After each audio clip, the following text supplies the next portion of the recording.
사도행전 10장 1절부터 9절까지 하나님 말씀을 봉독합니다. 조용히 경청하시기 바랍니다. 가이사랴에 고넬료라는 사람이 있으니 이달리아 부대라 하는 군대의 백부장이라.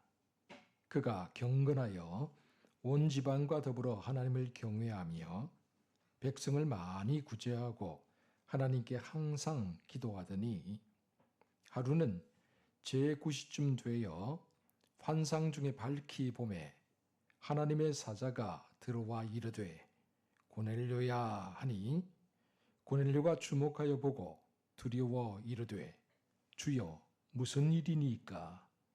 천사가 이르되 내 기도와 구제가 하나님 앞에 상달되어 기억하신 바 되었으니 내가 지금 사람들을 요빠에 보내어 베드로라는 시몬을 청하라. 그는 무두장이 시몬의 집에 유숙하니 그 집은 해변에 있다 하더라. 마침 말하던 천사가 떠나매 고넬료가 집안 하인 둘과 부하 가운데 경건한 사람 하나를 불러 이 일을 다 이루고 요빠로 보내니라. 이튿날 그들이 길을 가다가 그 성에 가까이 갔을 그때기에 베드로가 기도하려고 지붕에 올라가니 그 시각은 제6시더라. 아멘. 할렐루야. 여러분 혹시 인간의 뇌는 10%밖에 평생 소양하지 못한다라는 말 한번 들어본 적이 있으신가요? 많이 들어보셨을 겁니다. 세계적으로 가장 똑똑한 사람이라고 일컫는 상대성 이론을 만든 아인슈타인. 그 아인슈타인도 평생 뇌를 25%밖에 사용하지 못했다라는 그런 말도 있죠. 하지만 여러분, 이 말은 과학적인 근거가 전혀 없는 그저 잘못된 상식에 불과할 뿐입니다.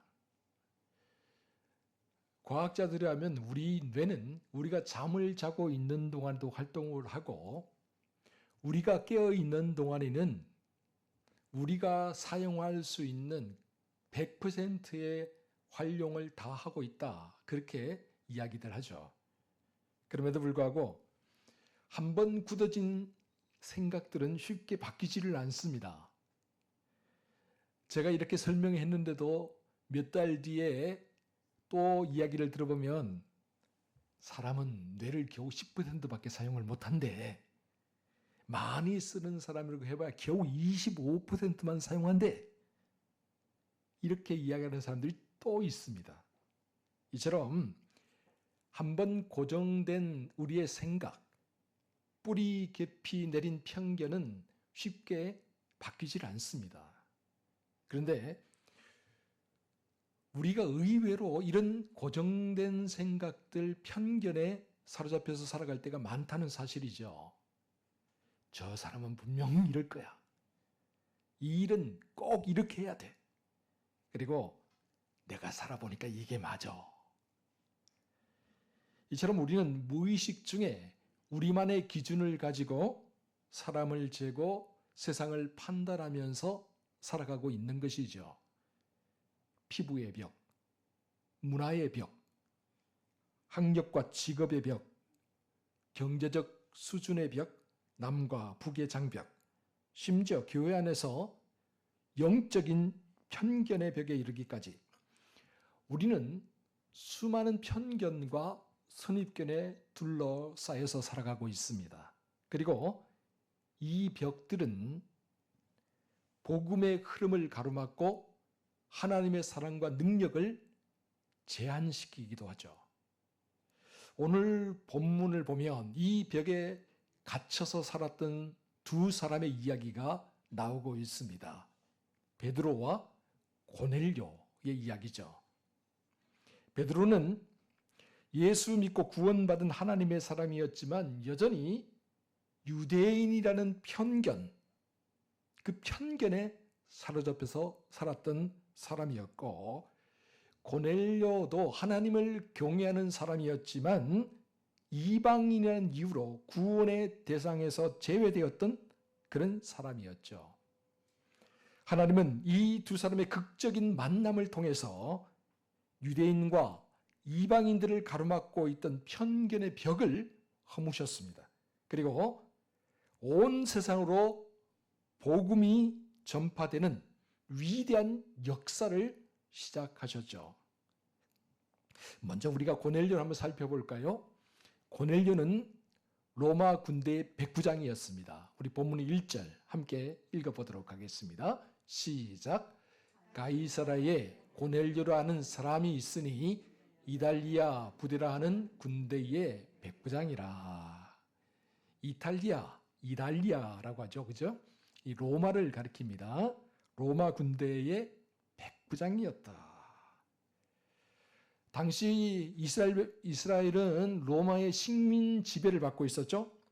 그래서 유대인들에게 로마 제국은 압제의 상징이었습니다.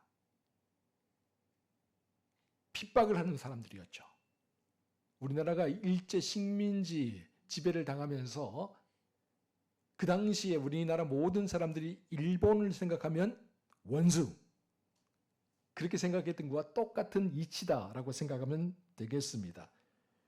그런데 고넬료는 그런 로마의 군대의 백부장, 군대 장교였다라는 사실이죠. 백부장이란 말은 자기 휘하에 100명의 군사들을 둘 수 있는 지휘관을 가리키는 말입니다. 주로 그 지역의 치안과 행정을 담당하고 있었죠. 그러므로 고넬료는 어쨌거나 유대인들이 꺼려하는 사람이었어요. 가까이 하기를 꺼려하고 또 그가 다가오는 것을 꺼려하는 그런 사람이었죠. 누가 자기를 식민 지배하는 군대 장교를 좋아하겠습니까? 그러나 오늘 본문 전체를 보면요, 고넬료는 뭔가 좀 달랐습니다. 그는 경건한 사람이었어요. 온 집안 사람들과 더불어 하나님을 경외하는 사람이었죠. 또한 식민지 백성이었던 유대인들을 많이 도와주고 구제하는 사람이었어요. 무엇보다도 그는 항상 기도하는 사람이었다라고 본문이 이야기하고 있다는 사실이죠. 그러니까 유대인들과 세상 사람들이 볼 때 그는 참 모범적인 삶을 살아가고 또 사랑이 많은 삶을 살아가는 사람이었던 것이죠. 그러나 한 가지, 그에게는 가장 중요한 것이 없었습니다. 그것은 예수 그리스도의 복음이었습니다. 그는 복음을 전해드릴 기회가 없었던 것이죠. 여러분, 종교적인 열심도 있었습니다. 선행도 많이 행했어요. 착한 마음도 가지고 있었어요. 그러나 그것만으로는 구원에 이를 수가 없습니다. 구원은 오직 예수 그리스도를 믿음으로 말미암아 우리에게 주어지는 하나님의 은혜의 선물이기 때문입니다. 그래서 에베소서 2장 8절을 보면 이렇게 되어 있죠. 우리 함께 읽어보도록 하겠습니다. 시작. 너희는 그 은혜에 의하여 믿음으로 말미암아 구원을 받았으니 이것은 너희에게서 난 것이 아니요 하나님의 선물이라. 아멘. 미국의 어떤 교회에서 오랫동안 봉사를 해온 노신사가 있었습니다. 그는 신앙생활을 하면서 가장 먼저 교회 와서 교회 문을 주일날 열었고요. 또 수십 년 동안 교회 앞마당을 자기 앞마당처럼 가꾸며 꾸몄던 사람이었습니다. 그러다가 그가 70이 좀 넘어서 부흥회를 교회에서 개최하게 되는데 부흥회 오신 강사 이야기를 통해서 구원받는 것이 어떤 것인지를 비로소 깨닫게 되었습니다. 정말 교회 일을 열심히 해왔죠. 그런 그가 이렇게 다음과 같이 고백을 했다고 합니다. 나는 지금까지 예수 믿고 구원받는다는 것이 무엇인지를 제대로 알지를 못하고 신앙생활을 해왔습니다. 그러나 이제는 확실히 알게 되었습니다. 여러분, 봉사와 헌신, 구제와 남을 돕는 것, 그것은 구원의 열매이지 구원의 조건은 아니라는 사실이에요. 그렇게 착각을 하죠. 여러분, 그러나 구원은 오직 예수 그리스도를 믿음으로 말미암아 하나님이 우리에게 주시는 은혜의 선물이라는 사실을 믿으시기 바랍니다. 고넬료 역시 정말 경건한 사람이었어요. 그리고 남을 많이 도와주는 사람이었어요. 그럼에도 불구하고 그에게 구원은 없었어요. 복음을 전해드릴 기회가 없었거든요. 하나님은 이런 고넬료의 갈급한 영혼을 잘 알고 계셨습니다. 그래서 제9시 기도 시간에 그가 간절히 기도할 때에 하나님께서 그를 찾아오시죠. 환상 가운데 천사를 그에게 보내주십니다. 본문 4절 5절 우리 함께 같이 읽어보도록 하겠습니다. 시작. 고넬료가 주목하여 보고 두려워 이르되 주여 무슨 일이니까? 천사가 이르되 내 기도와 구제가 하나님 앞에 상달되어 기억하신 바가 되었으니. 아멘. 여러분, 또 5절 같이 읽어볼까요? 시작. 내가 지금 사람들을 요빠에 보내어 베드로라 하는 시몬을 청하라. 아멘. 여러분, 제9시 기도 시간에 고넬료가 기도를 하는데 참으로 엄청난 일이 벌어진 거예요. 비록 고넬료가 경건한 사람이었고 하나님을 온 집안이 섬기고 착한 일을 많이 하는 사람이었지만, 기도도 열심히 했죠. 구제도 열심히 하는 사람이었지만 하늘 문이 열려서 환상을 본다든지 아니면 천사의 음성을 듣는다든지 하는 것은 한 번도 경험해 본 적이 없는 거예요. 그런데 제9시 기도 시간에 그가 간절히 기도하는 중에 이제껏 한 번도 경험해 보지 못하고 상상해 보지 못한 그런 일이 일어난 거죠. 여러분, 이것은 그가 가지고 있던 신앙의 벽을, 그가 알고 있던 지식과 상식의 벽을 한순간에 무너뜨리는 경험이었습니다. 사랑하는 성도 여러분, 하나님의 역사는 기도 가운데 일어남을 믿으시기 바랍니다. 하나님은 기도하는 사람에게 상상도 하지 못했던 환상을 보여주십니다. 기도하는 사람에게 한 번도 들은 적이 없던 살아계신 하나님의 음성을 들려주십니다. 그리하여 하나님의 뜻과 계획이 무엇인지를 밝히 깨닫게 해주시죠. 뿐만 아니라 기도하는 사람이 벽을 넘어갈 수 있어요. 우리에게 주은 편견, 선입견의 벽, 여러분, 우리 스스로 넘어가기 너무나도 힘이 듭니다. 그러나 기도하는 중에 하나님께서 길을 보여주시고 하나님께서 우리의 발걸음을 인도해 주시면 얼마든지 우리가 그 벽을 넘어갈 수가 있다라는 사실이죠. 지역과 세대의 벽, 인종차별과 계층차별의 벽, 우리 앞을 가로막는 모든 종류의 벽을 우리가 기도할 때에 비로소 넘어갈 수가 있는 것입니다. 그러므로 언제나 간절히 기도함으로 우리 앞을 가로막고 있는 모든 벽들을 넘어갈 수 있는 저와 여러분 모두가 되시기를 주의 이름으로 축원합니다. 그런데 여기서 우리가 주목해야 될 중요한 사실이 한 가지 더 있습니다.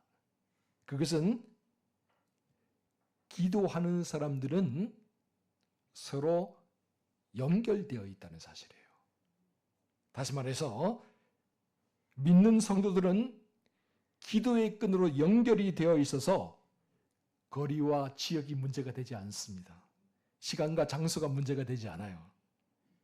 함께 기도하면서 동력할 수 있도록 하나님께서 연결시켜 주시고 이끌어 주시기 때문입니다. 그래서 오늘 본문 9절 말씀을 보면 고넬료가 기도할 때에 또 다른 곳에서 기도하는 사람이 한 명 더 나오죠. 우리 본문 9절 같이 한번 읽어보도록 하겠습니다. 시작.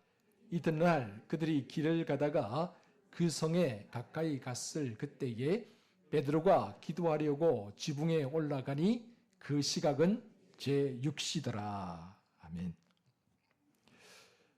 여러분, 예수님 당시 경건한 유대인들은 하루에 3번씩 기도했다. 물론 많이 하는 분들은 4번, 5번도 했다고 해요. 보통 3번씩 기도했다라고 이야기를 하죠. 첫 번째는 제3시 기도 시간. 오늘날로 하면 오전 9시 정도 됩니다. 그리고 두 번째는 제6시 기도 시간. 오늘날로 하면 낮 12시가 되죠. 그리고 마지막으로 제9시 기도 시간. 오늘날로 하면 오후 3시가 됩니다.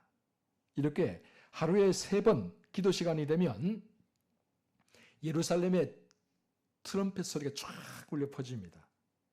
그 트럼펫 소리를 듣고 나팔 소리를 듣고 유대인들은 어디서든지 멈춰서 기도하는 거예요.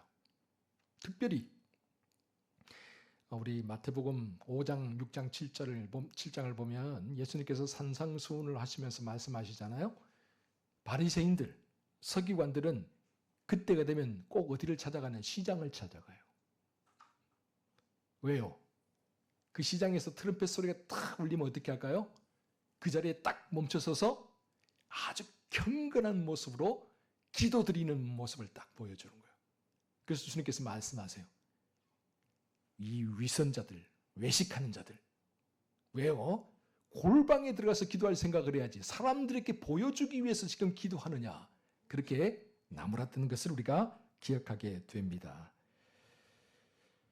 고넬료가 보낸 사람이 요바에 다가왔을 때 베드로는 제6시 기도 시간을 맞이해서 기도하기 위해서 지붕으로 올라갔다는 사실이죠. 고넬료와 베드로가 기도의 끈으로 엮여지는 순간입니다. 이렇게 제6시 기도 시간에 베드로가 기도를 하고 있는데 하나님께서 고넬료에게 그랬던 것처럼 하늘문을 여시고 환상을 베드로에게도 보여주십니다. 그 하늘에서 네 귀퉁이에 보자기 같은 네 귀퉁이를 꽉 메고 줄이 쫙 내려옵니다. 그리고 그 보자기 안을 베드로가 가만히 들여다보니까 온갖 짐승들, 온갖 곤충들이 다 들어있는 거예요. 이게 무슨 일인가? 베드로가 궁금해서 바라보고 있는데 하늘에서 음성이 들려옵니다. 베드로야, 일어나 잡아먹어라. 여러분, 그 당시 유대인들은요, 부정한 짐승을 먹지 않아요. 부정한 곤충들 먹지 않아요. 근데 보자기 안에는 온갖 짐승들이 다 있고 온갖 곤충들이 다 있는데 그걸 잡아먹으라는 거예요. 그래서 베드로가 말합니다.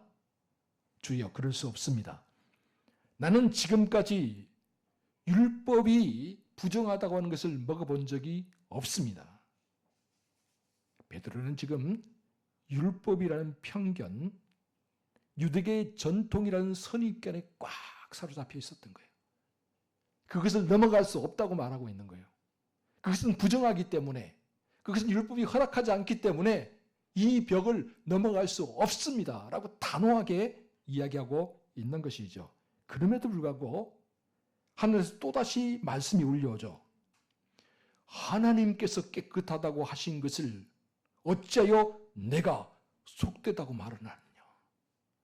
이런 일이 여러분 무려 3번이나 똑같이 반복되었습니다. 베드로가 이 환상을 보면서 도무지 이해할 수 없다. 왜 나에게 이런 일이 일어나고 있을까라고 생각할 그때에 마침 고넬료가 보낸 사람들이 베드로가 머물고 있는 이 시몬의 집에 도착하게 되었습니다.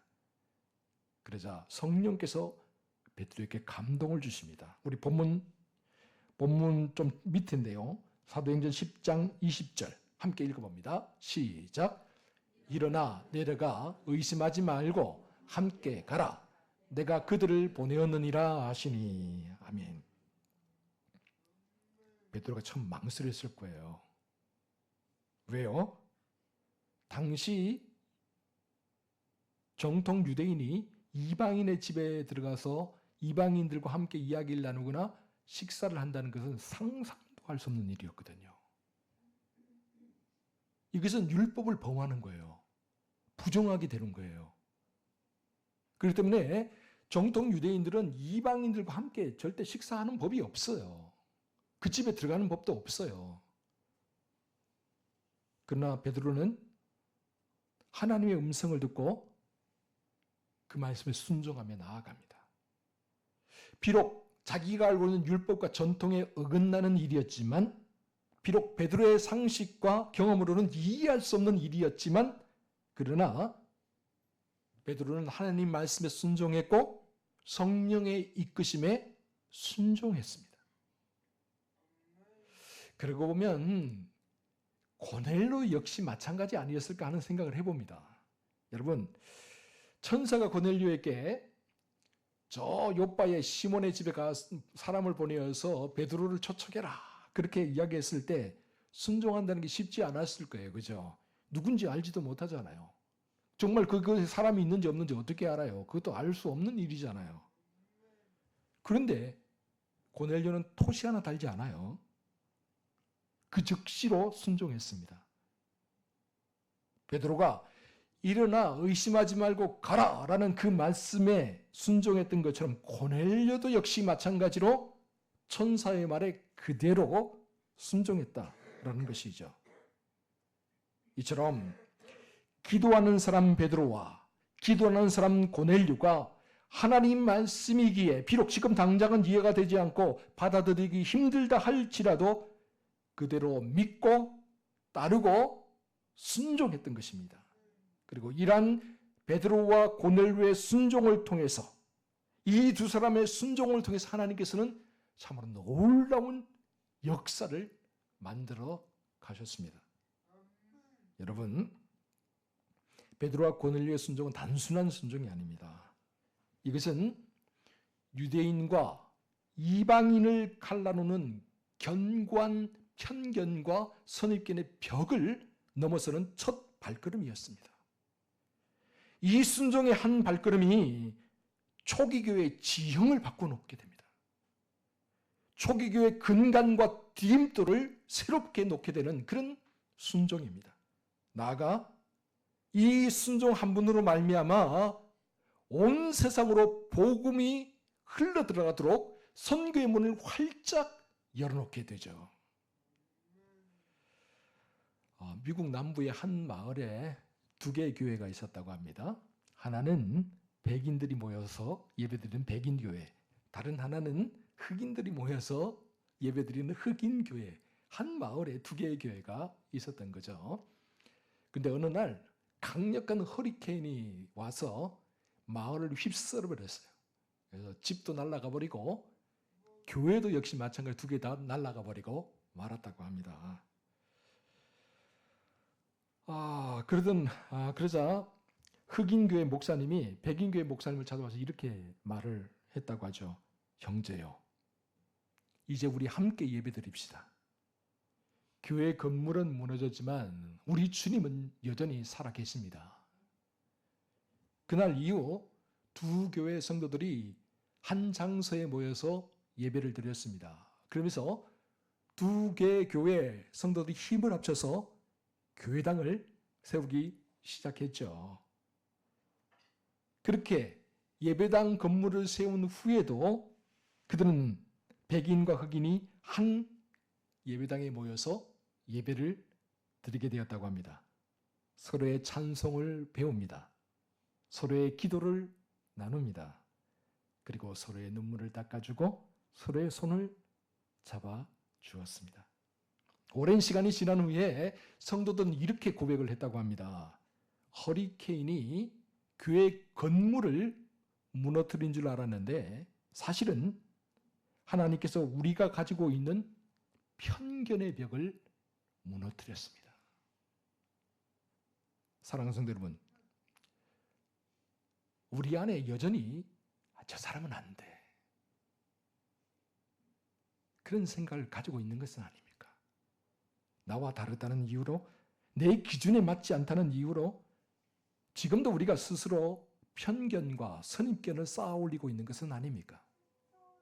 그리고 이 벽이 결국은 우리의 마음의 문을 닫아버리게 만들고 복음이 흘러가는 것을 방해하고 있는 것은 아닙니까?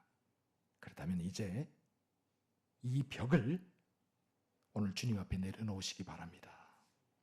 이 편견과 선입견의 벽이 무너질 때 복음이 자유롭게 흘러갈 수 있습니다.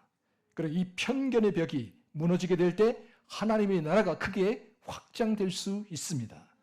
그러므로 우리 안에는 이 편견과 선입견의 벽을 무너뜨리고 이 벽 너머로 우리를 부르고 계시는 주님의 말씀에 귀를 기울이며 나가는 저와 여러분 모두가 될 수 있기를 주의 이름으로 축원합니다. 기도하겠습니다. 사랑하는 주님, 우리 안에 보이지 않는 벽들이 있습니다. 민족의 벽, 문화의 벽, 생각의 벽, 자존심의 벽, 지역의 벽, 남녀노소와 빈부귀천의 벽, 그리고 서로를 향한 시기와 질투, 원망과 불평의 벽, 이 벽들이 주님의 복음을 가로막고 우리의 사랑을 제한해 왔습니다.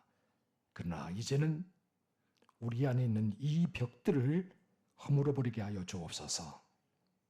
주님, 베드로와 고넬료처럼 기도하는 가운데 우리가 서로 기도의 끈으로 연결되게 하시고 주님의 말씀 앞에서 이해보다는 순종을 먼저 선택하게 하시며 세상 사람들에 대한 두려움보다는 견고한 믿음을 붙들게 해 주옵소서. 그래 우리의 발걸음이 벽을 넘어가는 복음의 발걸음이 되게 하시고 매일 매 순간 우리의 만남이 편견과 선입견을 뛰어넘어서 하나님 나라를 세워가는 복된 만남들이 되게 하여 주옵소서. 이 모든 말씀을 우리 구주 예수 그리스도의 이름으로 기도하옵나이다.